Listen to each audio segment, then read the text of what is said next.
oportunidade, né, na presença do Senhor. Amém? Essa noite eu vou trazer no livro Capita, é o capítulo de Jonas. Aleluia. Amém? Amém. Jonas, capítulo 1 em diante. Aleluia. Aquele que tiver com a sua Bíblia, irmãos, vamos acompanhar, né? Em nome de Jesus, amém? Aleluia.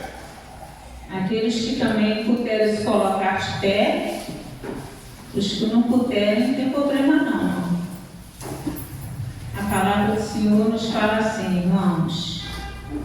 E veio a palavra do Senhor a Jonas, filho de Amitai, dizendo: levanta-te, vai à grande cidade de Nínive e clama contra ela, porque a sua malícia subiu até mim.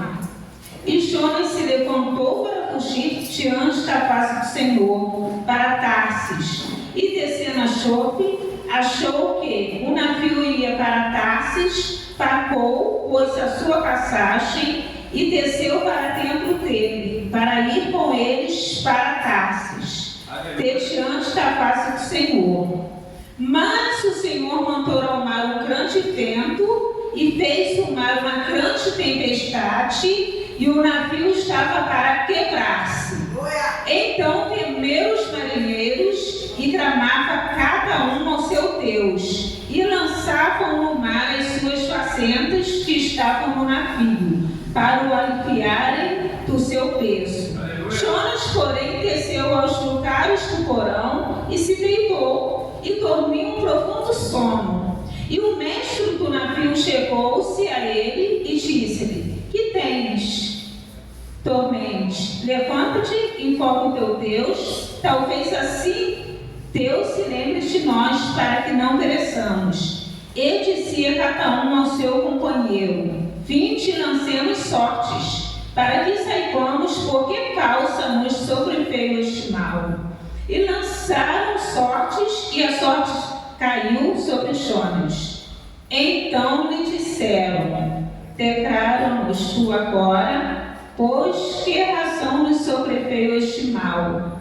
Que a acusação é a tua, e de onde vens? Qual é a tua terra? E de que povo és tu? E ele lhes disse: eu sou hebreu, e temo ao Senhor, o Deus do céu, que fez o mar e a terra seca. Então esses homens se encheram de grande temor. E lhe disseram: por que fizeste tu isto? Pois sabiam os homens que fugia diante do Senhor, porque eu los tinha declarado. E disseram-lhe: que te faremos nós, para que o mar se acalme? Porque o mar se elevava e engrossava cada vez mais.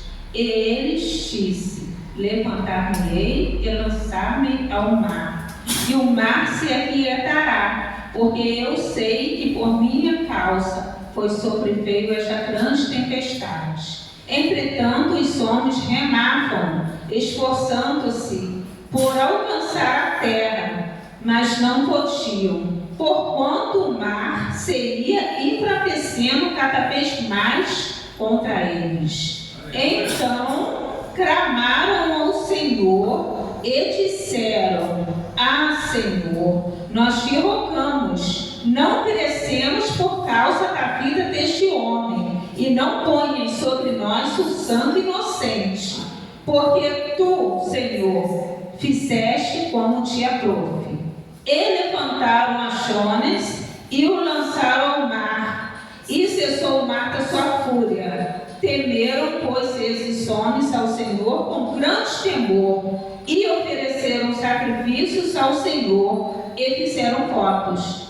Preparou, pois, o Senhor um grande peixe para que tragasse a Jonas. E este Jonas 3 dias e 3 noites nas entranhas do peixe.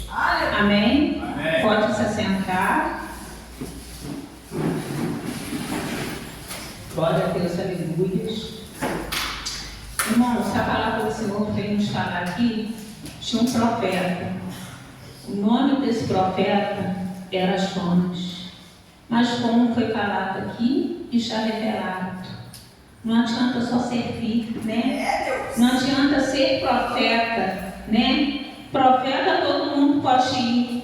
Tem que ter o chamado, tem que ser chamado, tem que ir e tem que fazer, né? Tem que ter amor àquilo ao qual o Senhor nos chamou, né? Porque muitas das vezes nós somos chamados, queremos até ir, mas vamos até no meio do caminho e paramos. E aqui a palavra do Senhor fala, e veio a palavra do Senhor a Jonas, a um profeta. O Senhor chamou aquele profeta, né? E mandou ele ir a uma cidade, a cidade dos ninivitas, pregar, falar, né? Profetizar sobre aquela cidade, porque aquela cidade não estava de acordo, né? Com os mandamentos do Senhor. E ali, Jonas, por ser profeta, ele até foi, né? Mas ele não foi de compromisso inteiro. Ele foi e num determinado pedaço, ou num determinado ponto do caminho, ele parou. Ele parou e ele pensou, né? No 2, o Senhor fala, levanta-te, vai à grande cidade de Nínive. Grande cidade de Nínive. Não é uma cidade pequena, é uma cidade grande.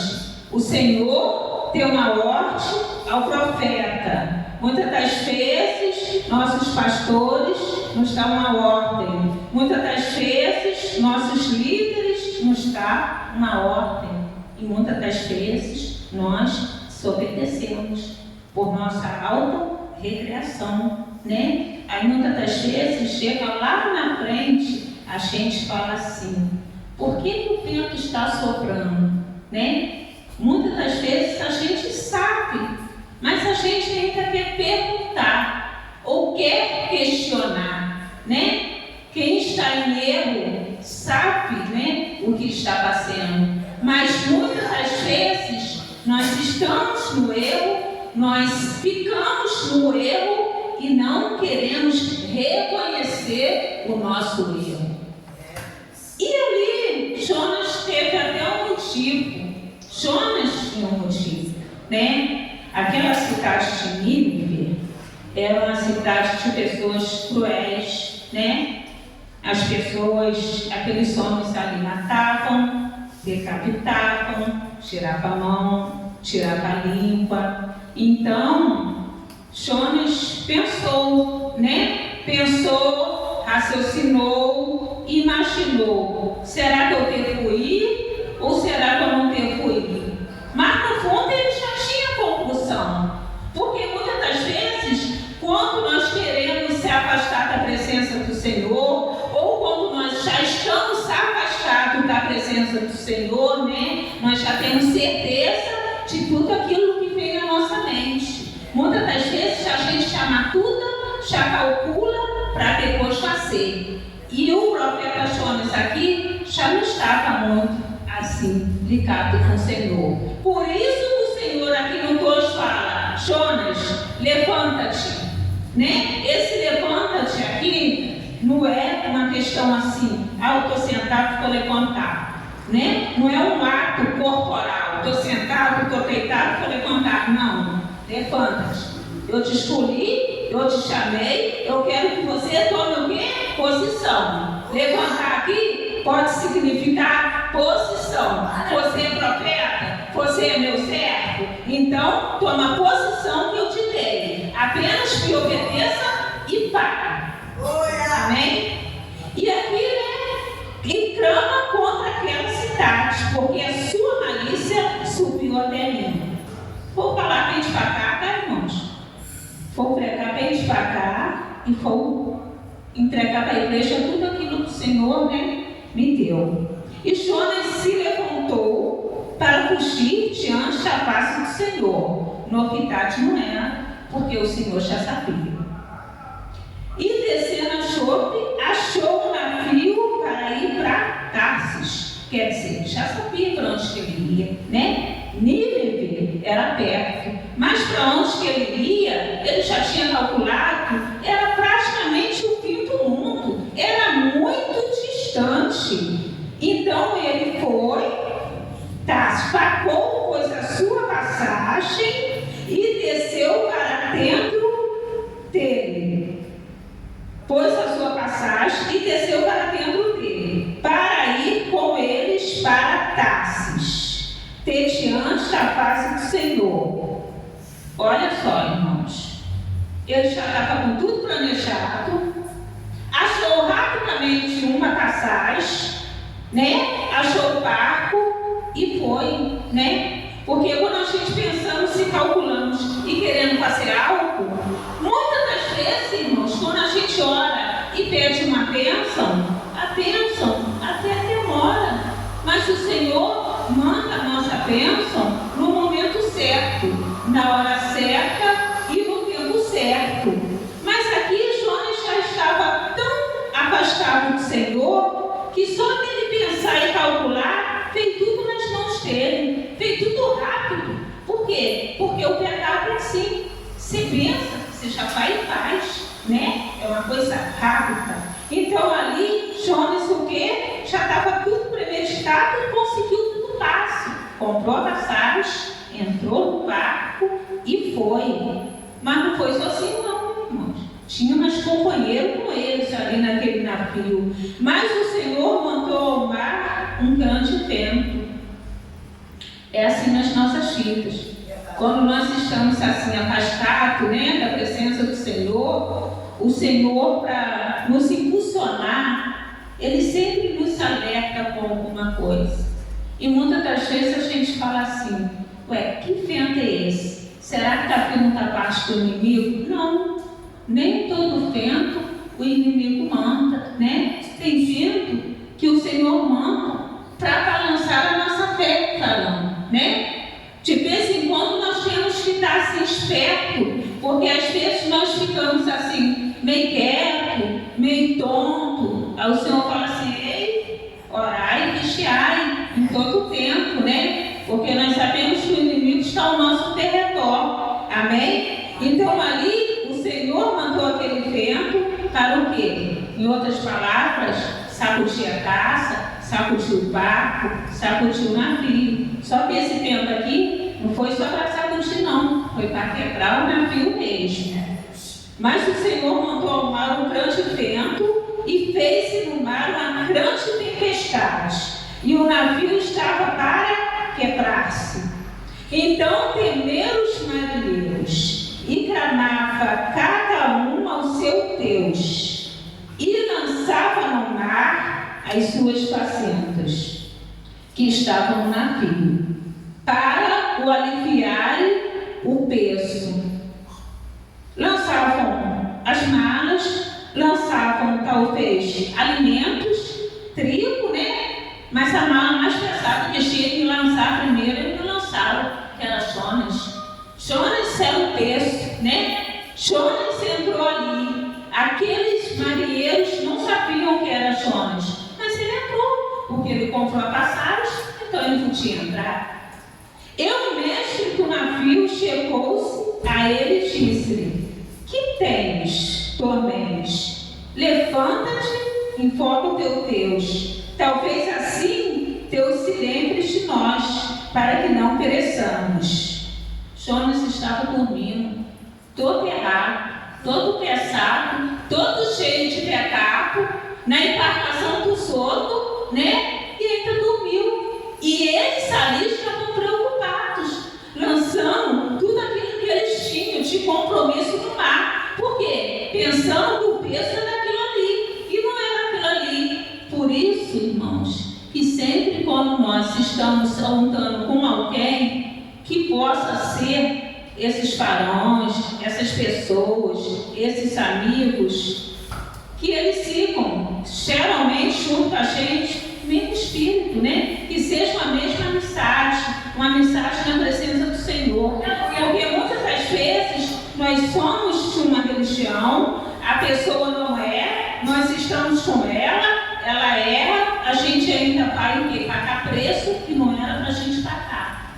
Então, que nós possamos, irmãos, vigiar em todo o tempo. Quem entra na nossa casa, quem entra na nossa vida, quem entra na nossa vida e juntamente com a nossa família. Nós temos que estar ligados nisso, né? Porque nem tudo aquilo que parece né? Tem certos profetas que falam que é profeta, mas entra na sua casa e só leva tempo, só leva eternidade, só leva bagunça. Então nós temos que ficar ligados com quem a gente está andando, quem que a gente coloca dentro da nossa casa, quem que a gente coloca dentro do nosso quarto. Porque a tempestade pode até vir, né? Mas a gente tem que ver e pensar, tá onde que está vindo a tempestade? Porque a tempestade vai vir mesmo, né? Só que, será que vem porque de mim ou porque de outros? Será o que eu estou fazendo? Se eu estiver, Senhor, errando, que o Senhor faça o conserto em mim, né? Porque eu estou pronto a ser consertado, eu estou pronto a ser moldado. A palavra do Senhor em Jó fala que os filhos, que Jó orava até que os filhos têm, oferecendo holocausto. Ó Senhor, não quero saber o que meus filhos fazem, mas se eu estou na sua presença, independente do que eles façam longe dos meus olhos, eu vou orar por eles também. Eu vou oferecer holocausto por eles também. Eu vou oferecer sacrifícios por eles também. Hoje em dia, os pais e as mães não querem nem saber o que os filhos estão fazendo, não é?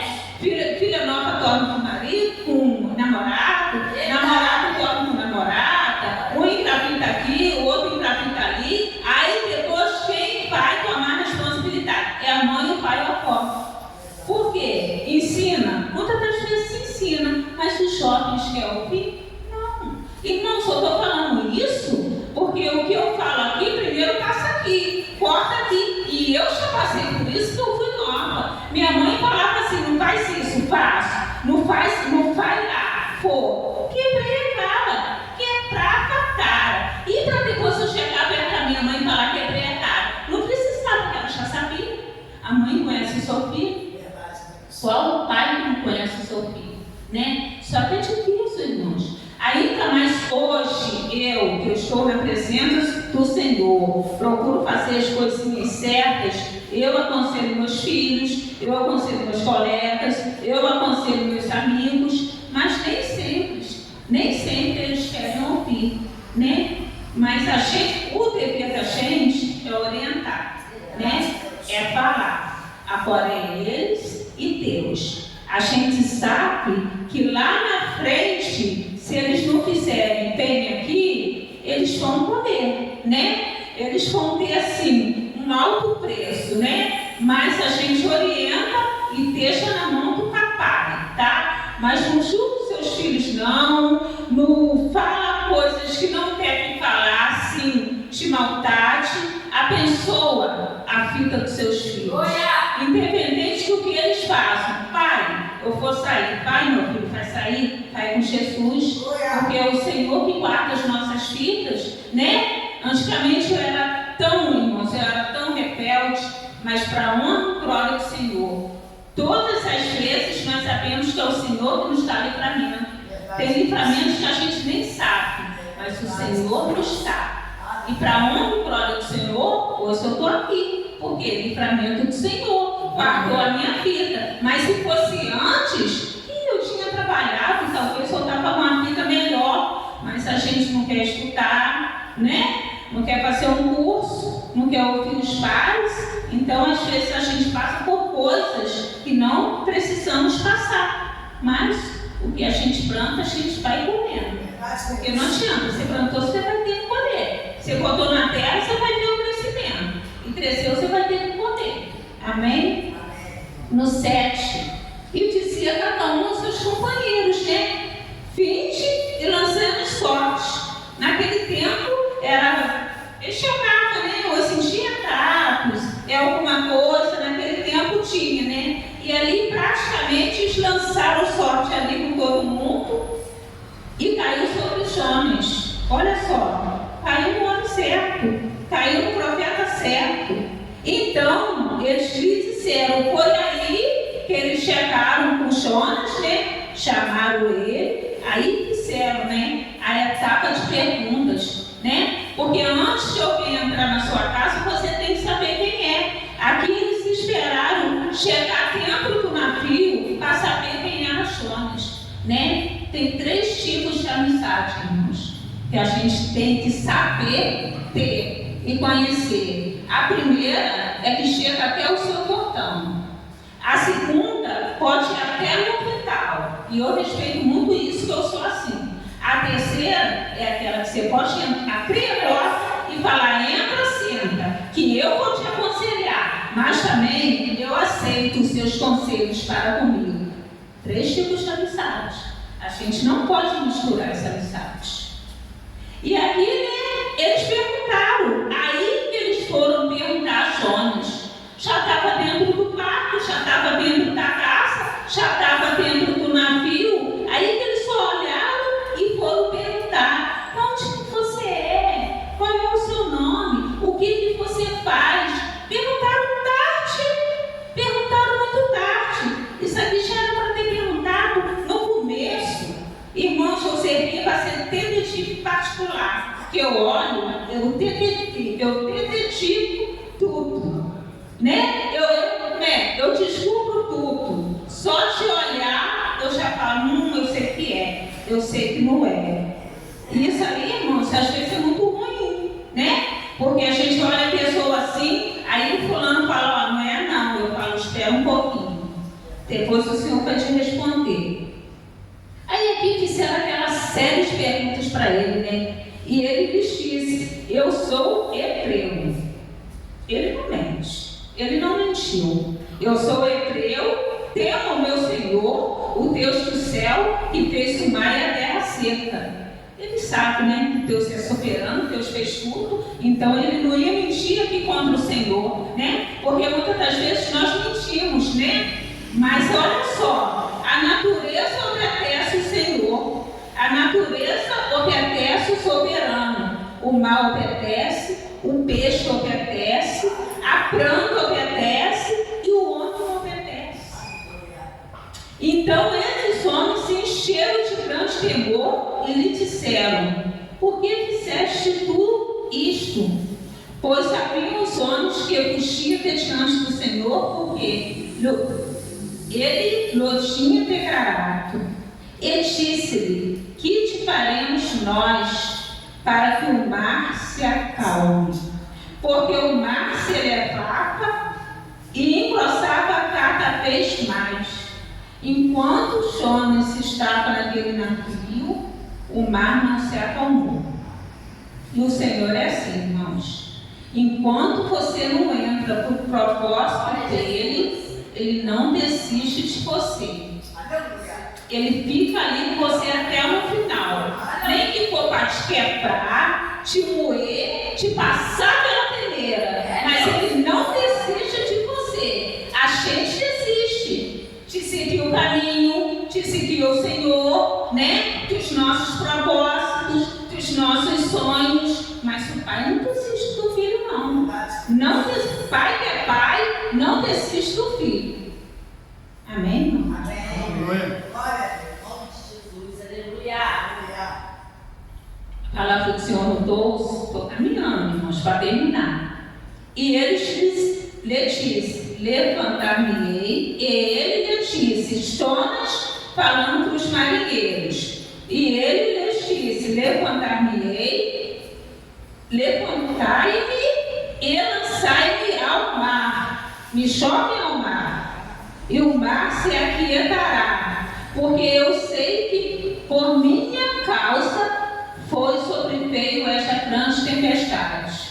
Ali ele reconheceu, né, irmãos? Tinha que reconhecer que o peso ali era ele. Então, para o navio começar a andar de novo, tinha que dar um jeito nele.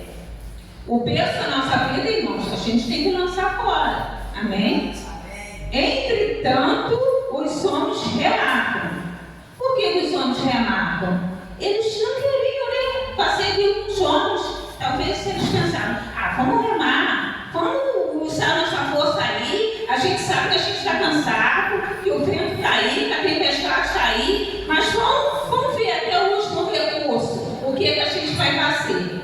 E eles disseram, não, aí aqui, entretanto os homens remavam, esforçando-se para alcançar a terra. Então a terra estava perto, irmãos, a terra não estava longe, mas não podiam, porquanto o mar ia embravecendo cada vez mais contra eles. Aí, irmãos, eles olharam, marinheiros profissionais, falaram, não vai ser com a força do nosso braço, não. Nós não vamos aguentar remar. Vamos parar. Então, clamaram ao Senhor. Esses homens aqui, que serviam outros deuses, porque aqui no Deus deles está minúsculo, então serviam outros deuses, eles clamaram, né? Claro que todo mundo, na hora do sufoco, usa a sua fé. Então clamaram ao Senhor e disseram, Senhor, nós te rogamos, não cresçamos por causa da vida desse homem, e não ponha sobre nós o sangue do inocente, porque tu, Senhor, fizeste como te aprouve. E eles levantaram as Jonas. Aí, né, irmãos, tiveram que jogar Jonas no mar. Não puderam fazer mais nada. E levantaram as Jonas e o lançaram ao mar. E cessou o mar da sua fúria. Olha só, irmãos. Aí o mar se acalmou, né? Porque eles ficaram livres daquele peso. Temeram, pois, esses homens ao Senhor com grande temor e ofereceram sacrifícios ao Senhor e fizeram voto. Irmãos, eu vejo aqui que o pecado aqui, que aqui no começo fala que Jonas dormiu um sono profundo, né? Então esse sono profundo que Jonas estava aqui, todo errante naquele barco, primeiro que o barco não era dele, não queria nem saber, né? Porque quando as coisas não é nossa, a gente não quer nem saber. O dono que se preocupa, né? Aí o dono que fica preocupado, né? Porque de coisas que nem é culpa dele, é culpa de outros, mas ele que teve que se preocupar. E o infiel aqui, o pecador, estava no sono profundo. E esse sono profundo aqui significa iniquidade. Porque o pecado é uma coisa, iniquidade é outra. Pecado é quando você erra, você peca, você vai, você confessa com o Senhor, e o Senhor, né, te perdoa. Iniquidade, e você não fica pecando, não, né? Porque você tem que ter referência com o Senhor. Mas todos nós somos pecadores. E iniquidade é a prática do pecado. É a prática, porque você erra, você pratica, você sabe que está errado, você permanece no erro, você não se confessa, você não se conserta, você não tem vontade de consertar, vive na iniquidade, vive errante e não se arrepende.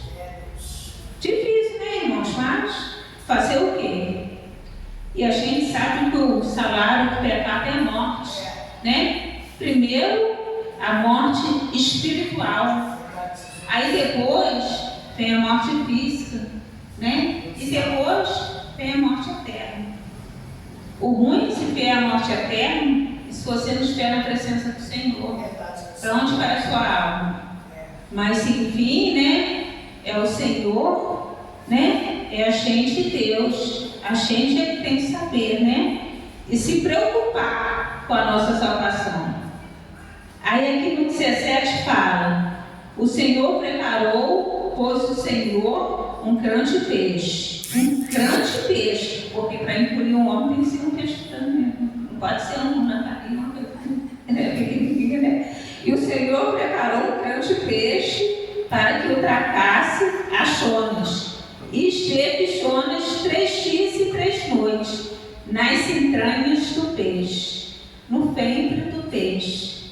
Jonas tinha que nascer de novo, né? Então Deus falou assim: entra no ventre aí, ora aí, porque você não orou para entrar no barco, você não orou para levar a tempestade, então fica aí 3 dias, ora no carro. O profeta tem que orar. Profeta que não ora não é profeta, né? Círculo de oração que não tem oração não é oração. Igreja que não tem oração não é igreja. Então ali o Jonas fez o quê? Ele teve um tempo dele para poder orar. Coisas que ele não estava fazendo, né? Para se consertar com o Senhor no ventre do peixe, né? Porque muitas das vezes o processo pode até nos engolir, mas não vai nos matar. Glória a Deus. Ali ele ficou guardado, né? No ventre daquele peixe durante 3 dias e 3 noites. E depois, ele o quê? Teve que se arrepender. Fala aqui depois nos outros versículos, capítulos, que ele foi até aquela cidade, sim, né? Que a oração faz muito seus efeitos. Ele orou 3 dias, o peixe engoliu ele, mas não matou ele, porque quem tem promessa não morre, né? E o peixe guardou ele orou, né? Clamou o Senhor deu livramento, teve misericórdia dele, né? Coisa que ele não queria ir para Nínive, né? Porque ele não queria levar a palavra, porque ele sabia se ele fosse levar a palavra, aquele povo, né, iria se converter, como se converteu, mas o que ele não fez no começo, ele teve que fazer no fim, teve que obedecer. Terminei, irmãos, e que nós possamos ser assim, irmãos, inimigos do mundo, mas amigos de Deus. E até que eu trago essa mensagem, que os irmãos possam guardar na tapa do seu coração, e agradeço a minha rica oportunidade.